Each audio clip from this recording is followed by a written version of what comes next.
అందరికీ నమస్కారం. Welcome to Telugu wallet. YCP popular అవడం కోసం సింగయ్య కుటుంబానికి 10 లక్షలు పంపించింది. అయితే మొదటి నుంచి జనం కోరుకుంది ఇదేనా? సంవత్సరాల క్రితం చనిపోయిన వాళ్ళ పేరిట పరామర్శలు చేస్తే జనం హర్షించరు. అలాంటి పరామర్శలు పార్టీకి చాలా నష్టం చేకూరుస్తాయి. నిన్న కూడా రెంటపాళ్ళ పర్యటనకు వెళ్తున్నప్పుడు పార్టీ నేతల కారు ఢీకొని ఇద్దరు చనిపోయారు. అయితే వాళ్ళని పరామర్శించకుండా సంవత్సరం క్రితం ఆత్మహత్య చేసుకున్న బెట్టింగ్ కార్యకర్తను పరామర్శించడం ఏంటని ప్రశ్నిస్తున్నారు. ర్యాలీలో చనిపోయిన కుటుంబాలకు చెరో 5 లక్షలు ఇచ్చి ఉంటే ఈ మేచి ఎక్కడికో వెళ్ళిపోయేది. దానిపైన వైఎస్ జగన్మోహన్ రెడ్డి స్పందించారు.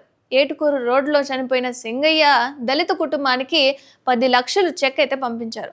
ఇది కదా మనం జగన్ నుంచి కోరుకుంది. మాజీ మంత్రి అంబటి రాంబాబు, లేళ్ల అప్పిరెడ్డి, మాజీ ఎమ్మెల్యే మోదుగుల వేణుగోపాల్ రెడ్డి సింగయ్య ఇంటికి వెళ్లి నివాళులు అర్పించారు. 10 లక్షల చెక్కును కుటుంబ సభ్యులకు అందించి పరామర్శించారు కూడా. ఇక ఎన్ని ఓదార్పు యాత్రలు చేసినా రాని మైలేజ్ ఈ ఒక్క సాయంతో వచ్చేస్తుందా? అయితే గతంలో పాదయాత్రలోనూ పరామర్శల యాత్రల్లో జగన్మోహన్ రెడ్డి ఎవరికీ ఆర్థిక సాయం చేసినట్లుగా కనిపించనే లేదు. ఇక బెజవాడ వరదల్లో ₹1 కోటి ప్రకటించినా ప్రభుత్వం సహాయ నిధికి లేదా బాధితులకు నేరుగా ఇవ్వకుండా ఆహార పొట్లాలు, వాటర్ బాటిల్స్ పంచిపెట్టేశారు. కానీ అది లెక్కలోకి రాదు కదా.